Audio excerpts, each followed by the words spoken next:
गर्मियों की भयंकर दोपहर थी। गांव के बाहर आम के बाग में बने पुराने हवेली नुमा मकान में आरुषि की चीख गूंज रही थी। नहीं नहीं मामी जी, मैं ये शादी नहीं करूंगी। आरुषि की मामी कमला देवी ने लाल साड़ी का पल्लू मुंह पर रखा और आंखें तरेड़ी, चुप, एकदम चुप। तेरी उम्र अभी 17 साल भी नहीं हुई और तू बड़ी बड़ी बातें कर रही है। तेरा बाप मर चुका है, माँ ने दूसरी शादी कर ली है, हमने तेरी जिम्मेदारी ली है तो हमारी बात माननी पड़ेगी तुझे। कमला देवी के बड़े बेटे विक्रम 32 साल का था।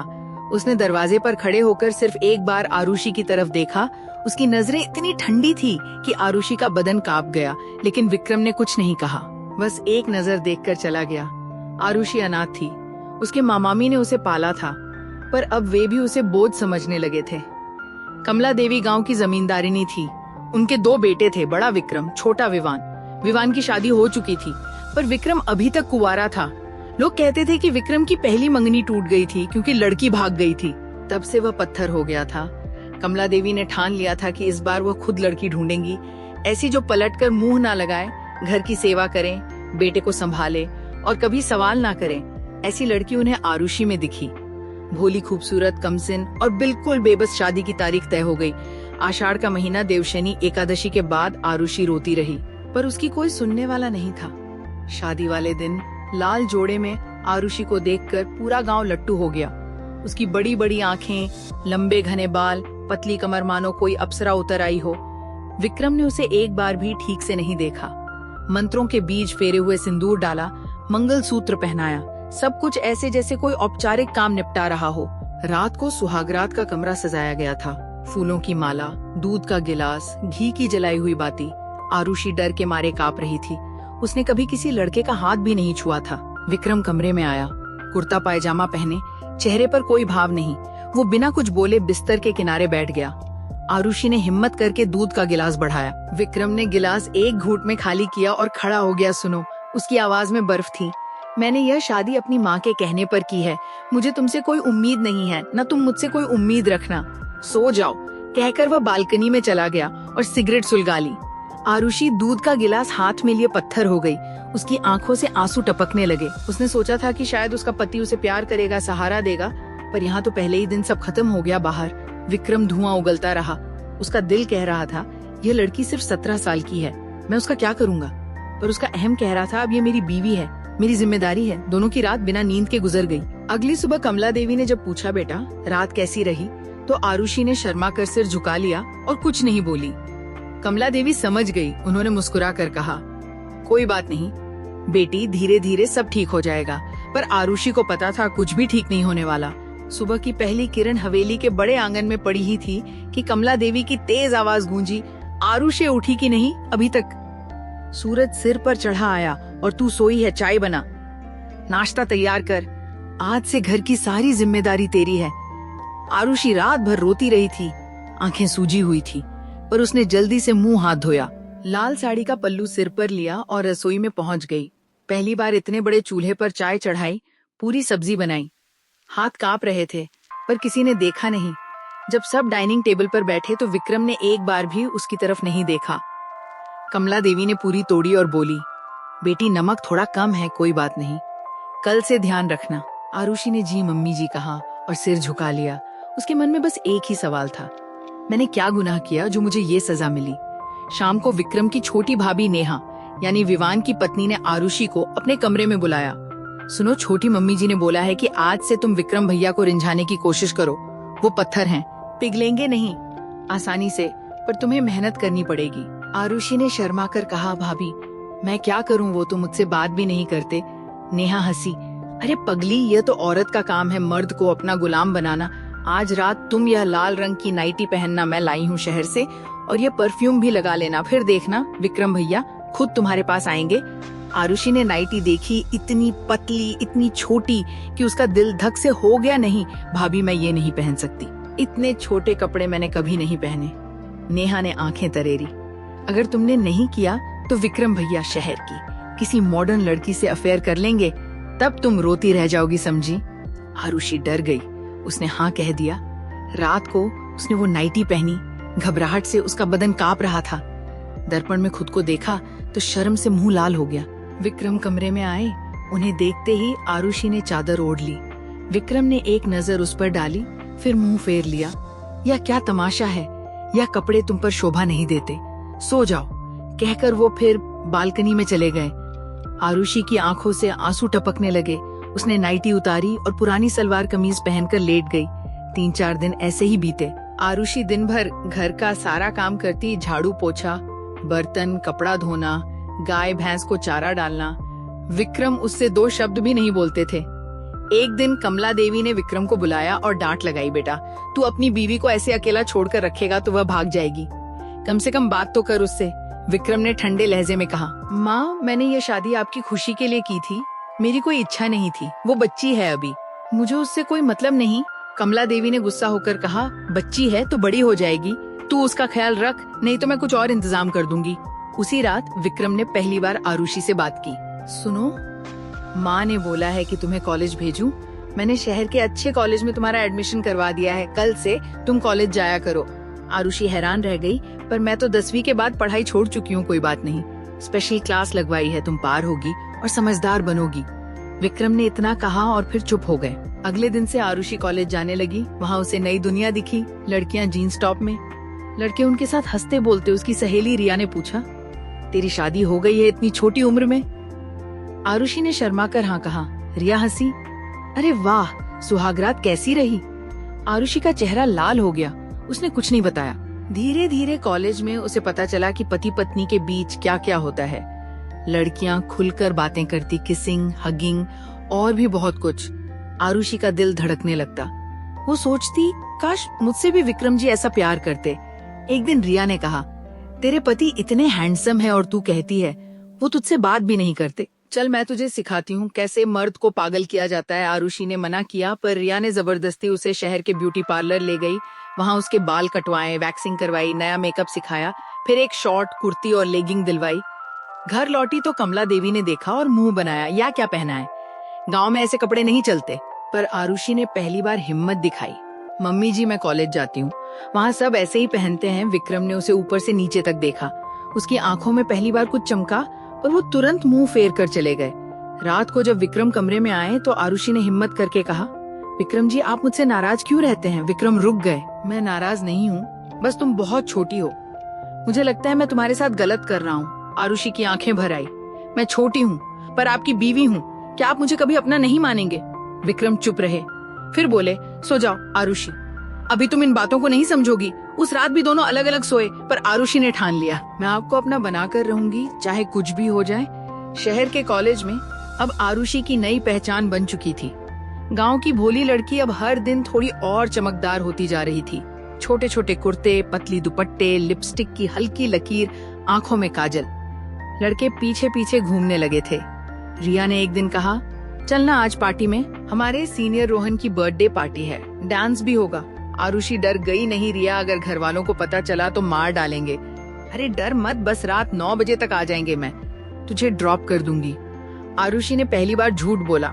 कमला देवी से कहा कि आज लाइब्रेरी में ग्रुप स्टडी है, देर हो जाएगी। कमला देवी ने मुंह बनाया पर मना नहीं किया। पार्टी में आरुषि ने पहली बार म्यूजिक की तेज धड़कने सुनी।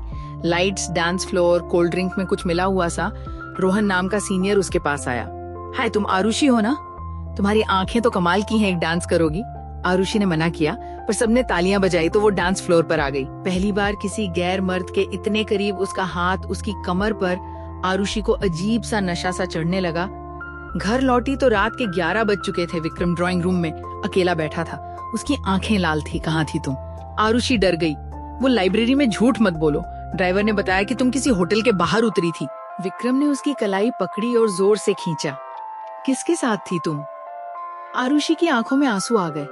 बस दोस्तों के साथ बर्थडे पार्टी थी। विक्रम ने उसे छोड़ दिया। उसकी आवाज में पहली बार दर्द था। जाओ सो जाओ, मैंने तुम्हें पढ़ने भेजा था, ये सब सीखने नहीं। उस रात विक्रम कमरे में नहीं आए। आरुषि रोते रोते सो गई। अगले दिन से विक्रम ने उससे और दूरियां बढ़ा दी। अब तो नाश्ते में भी एक दूसरे को देखते तक नहीं थे।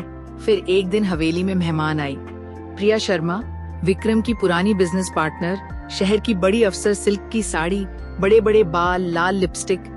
उसने आते ही विक्रम को गले लगाया। विक्रम, कितने दिन हो गए, आज पूरा दिन तुम्हारे साथ हूँ। कमला देवी ने मुस्कुरा कर कहा, बेटी तुम हमारे घर की मेहमान हो, आरुषि, इनके लिए अच्छा कमरा तैयार करवा दो। आरुषि ने प्रिया को देखा। वो इतनी सुंदर थी कि उसका दिल डूबने लगा। खाने की टेबल पर प्रिया विक्रम के बगल में बैठी, हंसती बोलती। आरुषि ने जब सबको खाना परोसा तो प्रिया ने कहा, आरुषि तुम तो अभी बच्ची हो, विक्रम ने बताया था तुम सिर्फ 17 की हो। अरे वाह, विक्रम ने तो लॉटरी लगा ली। सब हंस पड़े। आरुषि का चेहरा लाल हो गया। रात को प्रिया और विक्रम देर तक बिजनेस की बातें करते रहे। आरुषि अपने कमरे में बेचैन होकर टहल रही थी। रात के 12 बज गए। विक्रम अभी तक नहीं आए। वो धीरे से नीचे गई। स्टडी रूम का दरवाजा हल्का सा खुला था। अंदर प्रिया विक्रम के बहुत करीब बैठी थी, उसका हाथ विक्रम की जांघ पर। विक्रम, तुम्हारी बीवी तो अभी बच्ची है, तुम्हारी जरूरतें कौन पूरी करेगा? विक्रम ने कुछ नहीं कहा, बस सिगरेट का धुआं उगला।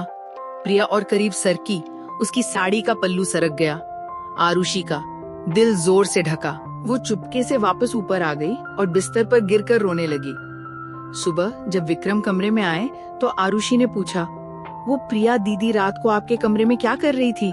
विक्रम चौंके, फिर ठंडे लहजे में बोले, बिजनेस की बातें थी, तुम छोटी हो, ये सब नहीं समझोगी। आरुषि का गुस्सा फूट पड़ा। मैं छोटी हूँ तो आप बाहर किसी और के साथ मजे। मैं तुम्हारी बीवी हूँ विक्रम जी। विक्रम ने उसे घूरा। बीवी हो तो बीवी की तरह रहो, मुझे सवाल मत करो, कहकर वह चले गए। उस दिन से आरुषि ने फैसला कर लिया, अगर विक्रम उसे नहीं चाहते तो वो भी उन्हें परेशान करेगी। वो और बोल्ड कपड़े पहनने लगी। कॉलेज में लड़कों से हंस हंस कर बात करने लगी। रोहन उसका पीछा करने लगा। रोज फूल, मैसेज, कॉल। एक शाम रोहन ने कहा, आरुषि मैं तुमसे सच्चा प्यार करता हूँ। तुम्हारे पति तो तुम्हें चाहते ही नहीं, इसलिए मेरे साथ चली। चलो। आरुषि कुछ नहीं बोली, बस मुस्कुराई। उसी रात प्रिया फिर आई और इस बार वो 3 दिन रुकने वाली थी। आरुषि को लगा अब उसकी जिंदगी में आग लगने वाली है। प्रिया के आने के दूसरे दिन सुबह सुबह हवेली में हलचल मच गई। कमला देवी ने आरुषि को बुलाया और सख्त लहजे में कहा, देख बेटी, प्रिया शहर की बड़ी अफसर है।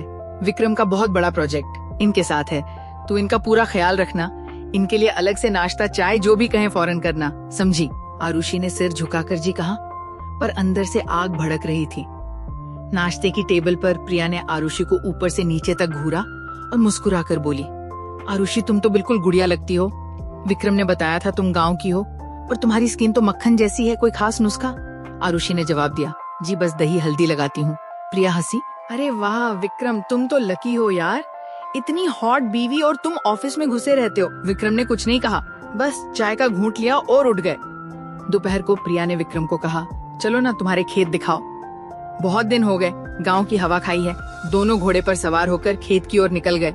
आरुषि छत से देखती रही, उसका दिल जल रहा था। शाम को जब दोनों लौटे तो प्रिया की साड़ी कीचड़ से सनी थी और विक्रम की शर्ट पर लाल लिपस्टिक का निशान आरुषि ने देख लिया। उसकी आंखें लाल हो गई। रात का खाना खत्म होते ही प्रिया बोली, विक्रम आज बहुत थक गई हूँ, मेरी पीठ दर्द कर रही है, थोड़ी मालिश करवा दो ना। कमला देवी ने तुरंत कहा, आरुषि जा प्रिया दीदी की मालिश कर दे। आरुषि के हाथ कांपने लगे, पर वो चुपचाप प्रिया के कमरे में गई। प्रिया ने ब्लाउज उतार दिया और सिर्फ ब्रा में लेट गई। आ जाओ गुड़िया, जोर से दबाना। आरुषि ने जैसे तैसे मालिश की। प्रिया आहें भर रही थी, विक्रम की उंगलियां तो जादू करती हैं, उसने कभी तुम्हारी मालिश की है? आरुषि चुप रही, उसकी आंखों में आंसू थे। रात के 11 बजे विक्रम कमरे में आए। आरुषि बिस्तर पर पीठ करके लेटी थी। विक्रम ने कहा, प्रिया को नींद नहीं आ रही थी, मैं बातें कर रहा था। आरुषि ने पलटकर देखा, उसकी आंखें सूजी थी। आपको जो करना है कीजिए, मुझे कोई फर्क नहीं पड़ता। विक्रम पहली बार गुस्सा हुए। क्या एक मतलब? मैं तुम्हारा पति हूँ, तुम्हें फर्क पर पड़ना चाहिए। आरुषि हंस पड़ी। पति जो सुहागरात को मुझे अकेला छोड़कर चला गया, जो दिन रात दूसरी औरत के साथ रहता है, आप बस नाम के पति हैं। विक्रम ने उसकी कलाई पकड़ी, ऐसे बातें करना बंद करो, प्रिया सिर्फ बिजनेस पार्टनर है। आरुषि ने हाथ छुड़ाया। अच्छा तो आज खेत में क्या बिजनेस हो रहा था? आपकी शर्ट पर लिपस्टिक का निशान भी बिजनेस का था। विक्रम के मुंह से बोल नहीं निकला, वो चुपचाप बाहर चला गया। अगली सुबह प्रिया ने सबके सामने आरुषि को ताना मारा, आरुषि तुम तो अभी बच्ची हो, विक्रम जैसे मर्द को हैंडल करना तुम्हारे बस की नहीं। वो मुझसे कह रहा था कि उसे तुमसे बोरियत हो गई है। कमला देवी ने सुना तो चुप रही। आरुषि की आंखों से आंसू टपकने लगे। वो भागकर अपने कमरे में बंद हो गई। दोपहर को रोहन का मैसेज आया, आरुषि मैं तुम्हारे घर के बाहर हूँ, बस 5 मिनट मिल लो, बहुत जरूरी है। आरुषि ने सोचा अब बस बहुत हुआ। वो चुपके से बाहर निकली। रोहन मोटरसाइकिल पर खड़ा था। चलो ना थोड़ी ड्राइव कर लेते हैं। तुम बहुत परेशान लग रही हो। आरुषि बिना सोचे उसके पीछे बैठ गई। दोनों गांव के बाहर नदी किनारे पहुंचे। रोहन ने उसका हाथ पकड़ा। आरुषि, मैं तुमसे सच्चा प्यार करता हूँ। तुम्हारे पति तुम्हें नहीं समझते। मेरे साथ खुश रहोगी। आरुषि की आंखें भर आई। वो कुछ नहीं बोली। रोहन ने उसे गले लगा लिया। पहली बार किसी गैर मर्द की बाहों में वो थी। उसका दिल जोर जोर से धड़क रहा था। तभी दूर से किसी ने फोटो खींच ली। शाम को जब आरुषि घर लौटी तो हवेली में तूफान मचा हुआ था। विक्रम के हाथ में मोबाइल था। उसमें रोहन और आरुषि की नदी किनारे की फोटो कोई अनजान नंबर से आई थी। विक्रम की आंखें खून की तरह लाल थी। यह क्या है? आरुषि डर गई। विक्रम जी, वो सिर्फ दोस्त है। विक्रम ने मोबाइल पटक दिया। दोस्त? और तुम उसके गले लगकर क्या कर रही थी? कमला देवी भी आ गई। फोटो देखकर उनका चेहरा सफेद पड़ गया। यह क्या किया तूने? हमारे घर की नाक कटा दी। विक्रम ने आरुषि का हाथ पकड़कर ऊपर कमरे में ले गया और दरवाजा बंद कर दिया। बोलो, उससे क्या रिश्ता है? आरुषि रोते हुए बोली, आप प्रिया के साथ जो करते हैं मैं वही कर रही हूँ। आपको तकलीफ हुई ना? मुझे भी होती है। विक्रम ने पहली बार उसे जोर से झकझोरा। मैंने प्रिया के साथ कुछ नहीं किया, बस बातें की। लेकिन तुमने मुझे धोखा दिया। आरुषि की आंखों में आग थी। धोखा? आपने पहले दिन से मुझे धोखा दिया है। मैंने सिर्फ आपको जलन दिलाई है। विक्रम का गुस्सा और बेकाबू हो गया। वो उसके इतना करीब आया कि दोनों की सांसें एक दूसरे को छूने लगी। तुम मेरी बीवी हो, सिर्फ मेरी किसी और को छूने की इजाजत भी नहीं दूंगा। आरुषि ने चुनौती दी तो साबित कीजिए। विक्रम ने उसे दीवार से सटा दिया। उसकी आंखों में अब गुस्सा नहीं, कुछ और था। पहली बार उसने आरुषि के होठों को अपने होठों से छुआ। आरुषि कांप गई। उस रात कमरे में सिर्फ सांसों की आवाजें थी। बाहर प्रिया मुस्कुरा रही थी। उसने ही वो फोटो भिजवाई थी। उसका प्लान काम कर गया था। सुबह की पहली किरण कमरे में आई तो आरुषि की आंखें खुली। उसके होठ सूजे हुए थे। गले पर लाल लाल निशान, बाल बिखरे हुए। विक्रम उसकी कमर पर हाथ रखे गहरी नींद में था। आरुषि ने जब रात को याद किया तो उसका चेहरा शर्म से लाल हो गया। पहली बार विक्रम ने उसे अपना बनाया था, गुस्से में, जलन में, पर पूरा हक जमा कर उसने धीरे से विक्रम का हाथ हटाया और उठकर नहाने चली गई। जब दोनों नीचे आए तो कमला देवी ने एक नजर में सब समझ लिया। उन्होंने मुस्कुराकर आरुषि के सिर पर हाथ फेरा। अब जाकर बात बनी लगती है। प्रिया ने भी देखा।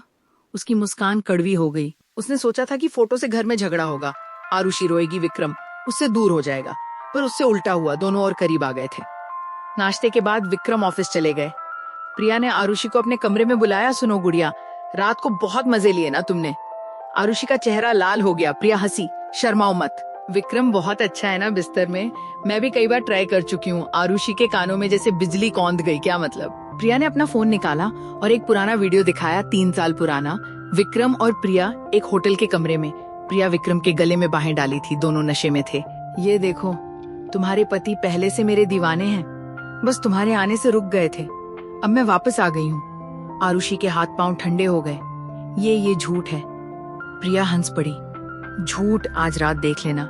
मैं विक्रम को अपने कमरे में बुलाऊंगी और तुम देखना वो आएगा या नहीं। शाम को विक्रम घर लौटे तो प्रिया ने उन्हें वाइन का ग्लास थमाया। चलो विक्रम, पुराने दिन याद करते हैं आज, सिर्फ हम दोनों। विक्रम ने मना किया। नहीं प्रिया, अब मैं शादीशुदा हूँ। पर प्रिया ने जबरदस्ती ग्लास उनके होठों से लगाया। आरुषि दूर से देख रही थी। उसका दिल टूट रहा था। रात के 10 बजे प्रिया ने विक्रम को मैसेज किया, मुझे बहुत तेज सर दर्द है, प्लीज आओ ना, दवाई दे दो। विक्रम गए। आरुषि चुपके से उनके पीछे गई। प्रिया के कमरे में अंधेरा था। सिर्फ एक मोमबत्ती जली थी। प्रिया ने सिर्फ स्लीपिंग गाउन पहना था। उसने दरवाजा खोला और विक्रम को अंदर खींच लिया। विक्रम, मुझे डर लग रहा है, थोड़ी देर साथ बैठो ना। विक्रम बैठ गए। प्रिया उनके कंधे पर सिर रख दिया। याद है ना वो गोवा वाली रात? तुमने मुझे कितना प्यार किया था। विक्रम ने दूर हटने की कोशिश की, पर प्रिया ने उनका हाथ पकड़ लिया। एक बार फिर, सिर्फ एक बार उसने विक्रम के होठों पर अपने होठ रख दिए। विक्रम ने पहले तो विरोध किया, फिर नशे और पुरानी यादों में बह गए। बाहर दरवाजे के पास आरुषि खड़ी सब देख रही थी। उसकी आंखों से आंसुओं की बौंड आ गई। वो भागकर अपने कमरे में गई और दरवाजा बंद कर लिया। रात के 2 बजे विक्रम कमरे में आए। उन्हें देखते ही आरुषि ने जोरदार थप्पड़ मारा, बाहर जाइए, आप घिनौने इंसान हैं। विक्रम चौंक गए। आरुषि, सुनो तो कुछ नहीं सुनना। आप प्रिया के साथ थे ना? मैंने सब देखा। आपने मुझे फिर धोखा दिया। विक्रम ने सफाई देनी चाहिए। वो मुझे जबरदस्ती, बस कीजिए अपनी झूठी सफाइयाँ। आरुषि ने अपना मंगलसूत्र खींचकर फेंक दिया। यह शादी मेरे लिए खत्म हो गई, मैं जा रही हूँ यहाँ से। विक्रम ने उसे रोका। आरुषि प्लीज, मैंने गलती की, मुझसे ये सब नशे में हुआ, मुझे माफ कर दो। आरुषि ने उसे धक्का दिया। अब बहुत देर हो चुकी है। वो अपना छोटा सा बैग उठाया और रात के अंधेरे में हवेली से निकल गई। विक्रम पीछे पीछे दौड़ा पर आरुषि ऑटो में बैठकर चली गई। सुबह कमला देवी को जब पता चला तो उनका रो रो कर बुरा हाल हो गया। प्रिया चुपके से अपना बैग लेकर निकलने लगी। विक्रम ने उसे गेट पर रोका और एक जोरदार थप्पड़ मारा। तुमने मेरी जिंदगी बर्बाद कर दी, आज के बाद मेरी नजरों के सामने मत आना। प्रिया हंसती हुई चली गई क्योंकि उसका मकसद पूरा हो चुका था। विक्रम बुत बना खड़ा रहा। उसे पहली बार एहसास हुआ कि उसने जो खोया है वो उसकी सबसे अनमोल चीज थी। और आरुषि वो शहर की बस में बैठी रो रही थी। उसके पास ना पैसा था ना कहीं जाने की जगह, बस एक नंबर था, रोहन का। बस स्टॉप पर सुबह के 5 बज रहे थे। आरुषि के पास सिर्फ एक छोटा सा बैग, सूजा हुआ चेहरा और जेब में 100 थे। उसने एक बार भी पीछे मुड़कर नहीं देखा। रोहन का मैसेज आया, आरुषि तुम कहाँ हो? मैं अभी आता हूँ। आधे घंटे में रोहन अपनी बाइक पर पहुंचा। आरुषि को देखते ही वो दौड़कर आया और उसे गले लगा लिया। क्या हुआ बेबी, रो क्यों रही हो? चलो मेरे साथ, मैं हूं ना। आरुषि ने कुछ नहीं कहा, बस उसकी बाइक पर बैठ गई। रोहन उसे अपने किराए के फ्लैट पर ले गया। शहर के बीच में 2 कमरों का छोटा सा घर। तुम पहले आराम करो, फिर सब बताना। रोहन ने उसे बेड पर बिठाया और पानी का गिलास दिया। आरुषि रोते रोते सारी बात बता दी। रोहन ने गुस्से से मुंह बिचकाया। विक्रम जैसा घमंडी आदमी तुझे डिर भी नहीं करता। अब तुम मेरे साथ हो, मैं तुम्हें कभी नहीं रुलाऊंगा। उसने आरुषि का माथा चूमा। आरुषि ने कुछ नहीं कहा, बस आंखें बंद कर ली। दूसरी तरफ हवेली में कोहराम मचा था। कमला देवी बीमार पड़ गई। विक्रम रात दिन आरुषि को बाहर ढूंढता फिर रहा था। पुलिस में रिपोर्ट लिखवाया, गांव-गांव पता किया, पर आरुषि का कोई अता पता नहीं। 10 दिन बीत गए। रोहन ने आरुषि को अपने फ्लैट में रखा, नया फोन दिलाया, नए कपड़े, मेकअप। धीरे धीरे आरुषि हंसने लगी, बाहर घूमने लगी, फोटो खिंचवाने लगी। रोहन ने सोशल मीडिया पर खूब फोटो डाला। दोनों कैंडल लाइट डिनर करते, बीच पर घूमते, एक दूसरे को गले लगाते। लेकिन तभी किसी ने ये फोटो विक्रम तक पहुंचा दिया। विक्रम ने फोटो देखा तो उसका खून खौल उठा। उसने तुरंत गाड़ी निकाली और शहर की ओर दौड़ा। दूसरी तरफ रोहन ने आरुषि से कहा, मुझे तुमसे शादी करनी है, आज ही कोर्ट में चलते हैं। आरुषि ने हंसकर हाँ कह दिया। फिर कोर्ट के बाहर फोटो खिंचवाई गई। उसी शाम रोहन ने स्टोरी डाला, mrs and mister Rohan Sharma लिखकर। विक्रम को जब ये स्टोरी दिखी तो उसकी आंखें लाल हो गई। उसने रोहन का पता लगाया और रात के 10 बजे उसके फ्लैट पर पहुंच गया। दरवाजा आरुषि ने खोला। विक्रम को सामने देखते ही उसके पैर कांप गए। तुम यहाँ? विक्रम ने उसे कलाई से पकड़कर अंदर खींच लिया। रोहन सोफे पर बैठा था। विक्रम को देखते ही उठ खड़ा हुआ। यह कौन है आरुषि? विक्रम ने एक झटके में रोहन को कॉलर से पकड़ा। यह मेरी बीवी है, हाथ हटा इससे। रोहन ने भी गुस्सा दिखाया। अब यह मेरी बीवी है, हम कोर्ट मैरिज कर चुके हैं। विक्रम ने कागज मांगा तो आरुषि ने डरते हुए कोर्ट मैरिज का सर्टिफिकेट दिखाया। विक्रम ने उसे देखा और उसके हाथ से छीनकर फाड़ दिया। यह कागज का टुकड़ा कुछ नहीं होता। हिंदू रीति से जो बंधन होता है वो कोई कोर्ट नहीं तोड़ सकता। आरुषि रोने लगी। आपने मुझे धोखा दिया था, अब मुझे आजादी है। विक्रम ने उसे दीवार से सटा दिया। उसकी आंखों में आग थी। आजादी? तुम्हारी मांग में मेरा सिंदूर भर चुकी हो, गले में मंगलसूत्र डाल चुकी हो, तुम मेरी हो, सिर्फ मेरी। रोहन ने बीच में आने की कोशिश किया तो विक्रम ने एक मुक्का जड़ दिया तो रोहन जमीन पर गिर पड़ा। आरुषि चीखी, बस कीजिए विक्रम जी। विक्रम ने उसे गोद में उठाया और गाड़ी में डाल दिया। रोहन चीखता रहा, पुलिस की धमकी देता रहा, पर विक्रम ने सुना तक नहीं। हवेली पहुंचते पहुंचते रात के 2 बज चुके थे। विक्रम ने आरुषि को कमरे में ले जाकर दरवाजा बंद किया। अब कभी भागने की कोशिश मत करना। आरुषि रो रही थी। आप मुझे मार डालेंगे क्या? विक्रम ने उसके आंसू पोंछे। उसकी आवाज में पहली बार प्यार था। मारूंगा नहीं, अब जी भर के प्यार करूंगा। तुमने मुझे एहसास दिलाया कि तुम मेरे बिना नहीं रह सकती और मैं तुम्हारे बिना मर जाऊंगा। उसने आरुषि को बाहों में भर लिया। बाहर बारिश शुरू हो गई थी। कमरे में सिर्फ 2 जिस्म और एक दूसरे के लिए धड़कते दिल थे। अगले दिन कमला देवी ने आरुषि को गले लगाया। बेटी, अब कभी मुंह फुलाना मत, यह घर तुम्हारा है। और विक्रम, उसने प्रिया का सारा बिजनेस खत्म कर दिया, फोन ब्लॉक कर दिया। अब उसकी दुनिया में सिर्फ आरुषि थी। पर आरुषि के दिल में अभी भी एक सवाल था, क्या यह प्यार है या सिर्फ हक जताने की जिद? बारिश रुक चुकी थी पर हवेली के अंदर अभी भी तूफान चल रहा था। आरुषि ने विक्रम को धक्का देकर अलग किया और कांपती आवाज में बोली, आपने मुझे जबरदस्ती उठा लाया। यह प्यार नहीं, आपका घमंड है। मैं वापस जा रही हूँ। विक्रम ने दरवाजा बंद कर दिया और चाबी अपनी जेब में डाल ली। अब तुम कहीं नहीं जाओगी। तुम मेरी बीवी हो, मेरे घर की बहू हो। बाहर दुनिया तुम्हारे लिए सुरक्षित नहीं है। आरुषि ने आंखों में आग भरी। सुरक्षित? जिस घर में मेरे पति ने मुझे पहले दिन ठुकराया, जहाँ मेहमान बनकर आई औरत ने मुझे अपमानित किया, वो घर सुरक्षित है। वह फूट फूट कर रो पड़ी। विक्रम ने उसे गले लगाने की कोशिश की, पर आरुषि पीछे हट गई। मुझे छूने की भी हिम्मत मत करना। अब मैं सिर्फ नाम की बीवी हूँ। वो गुस्से में बाथरूम में घुस गई और दरवाजा अंदर से बंद कर लिया। विक्रम बाहर खड़ा रहा, सिर पकड़कर बैठ गया। सुबह कमला देवी ने दोनों को बुलाया। उन्होंने आरुषि के सामने हाथ जोड़ लिए। बेटी, मैंने ही यह रिश्ता तय किया था। मेरी गलती है कि मैंने तेरी उम्र नहीं देखी, पर अब तू इस घर की लक्ष्मी है। मुझे माफ कर दे। आरुषि ने सास के पैर छुए पर मुस्कुराई नहीं। मम्मी जी, मैं माफ कर सकती हूँ, पर भूल नहीं सकती। फिर उसने विक्रम की तरफ देखा। और आप कभी मुझसे सच्चा प्यार कर भी पाएंगे, या हमेशा यही डर रहेगा कि मैं भाग ना जाऊं? विक्रम चुप रहा। उस दिन से आरुषि ने घर में रहना तो कबूल किया, पर विक्रम से दूरी बना ली। वो अलग कमरे में सोने लगी। नाश्ते खाने में आती, मगर विक्रम से नजरें नहीं मिलाती। कॉलेज जाना बंद कर दिया। दिन रात घर के काम में डूब गई। विक्रम को ये सजा सबसे भारी लग रही थी। वो रोज फूल लाता, सॉरी कहता, पर आरुषि पत्थर बनी रहती। एक शाम विक्रम ऑफिस से जल्दी लौटा। उसने देखा आरुषि छत पर अकेली बैठी रो रही थी। वो चुपके से पीछे गया और उसके कंधों पर हाथ रखा। आरुषि चौंक कर पलटी। क्यों तड़पा रही हो मुझे? विक्रम की आवाज में दर्द था। मैंने गलती की थी, पर अब मैं बदल गया हूँ। मुझे एक मौका तो दो। आरुषि ने ठंडी आवाज में कहा। मौका? जब मुझे सबसे ज्यादा जरूरत थी तब आपने मुझे अकेला छोड़ा। अब मेरी जरूरत नहीं रही तो मौका मांग रहे हो? विक्रम ने उसके सामने घुटने टेक दिए। मैंने कभी किसी से झुककर माफी नहीं मांगा, पर आज मांगता हूँ, मुझे माफ कर दो। मैं तुम्हारे बिना मर जाऊंगा। आरुषि की आंखें भर आई। वो कुछ देर चुप रही, फिर बोली, अगर मुझे सच में अपना बनाना है तो पहले मुझे आजादी दो।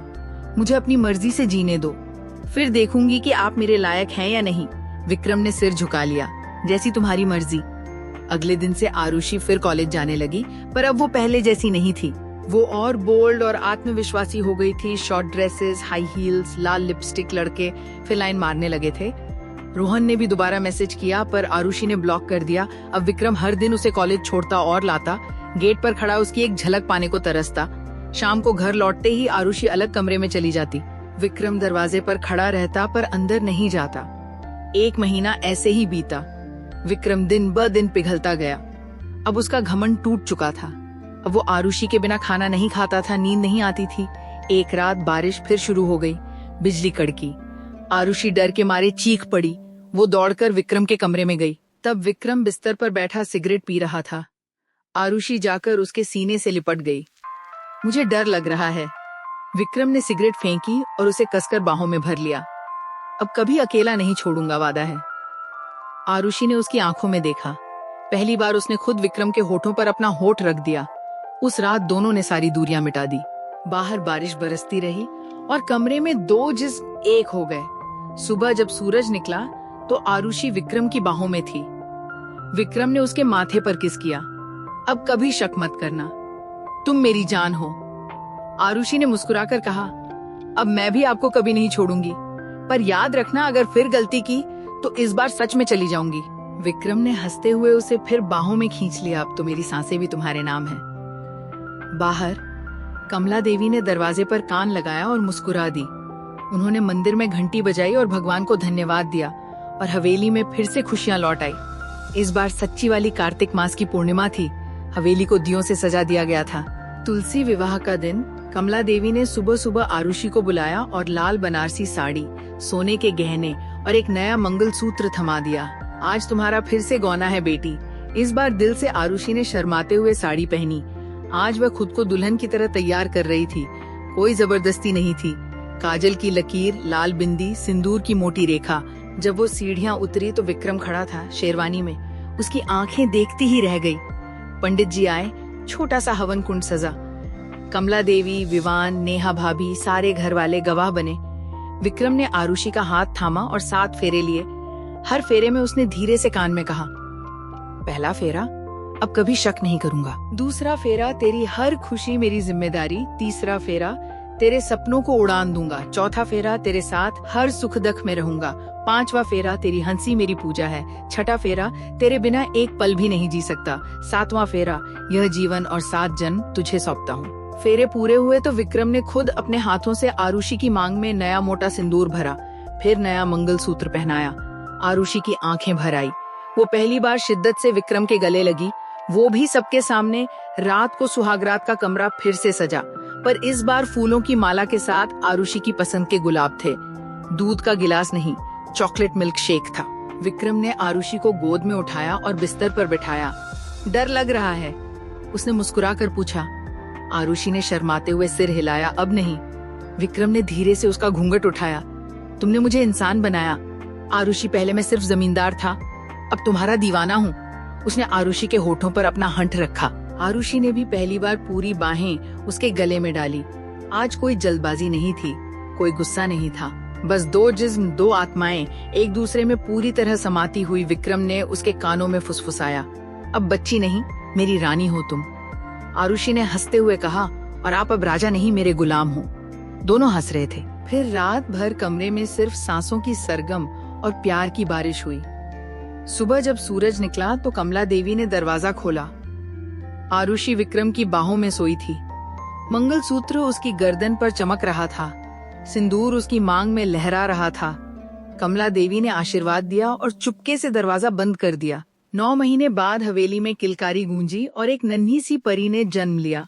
आरुषि गोद में बच्ची लिए मुस्कुरा रही थी। विक्रम उसके बगल में बैठा उसका माथा चूम रहा था। नाम क्या रखें? आरुषि ने पूछा। विक्रम ने बच्ची के माथे पर किस किया और बोला, आशा, क्योंकि तुमने मेरी जिंदगी में आशा जगाई। आरुषि ने उसकी आंखों में देखा और मुस्कुराई। अब कोई शिकवा नहीं, कोई शक नहीं, बस बेइंतहा प्यार था। और हवेली की दीवारें फिर से खुशियों से गूंज उठी, इस बार हमेशा हमेशा के लिए। तो दोस्तों, अगर आपको आरुषि की ये कहानी पसंद आई हो तो इस वीडियो को लाइक और चैनल को सब्सक्राइब करना मत भूलना। फिर किसी नई कहानी में मुलाकात होगी।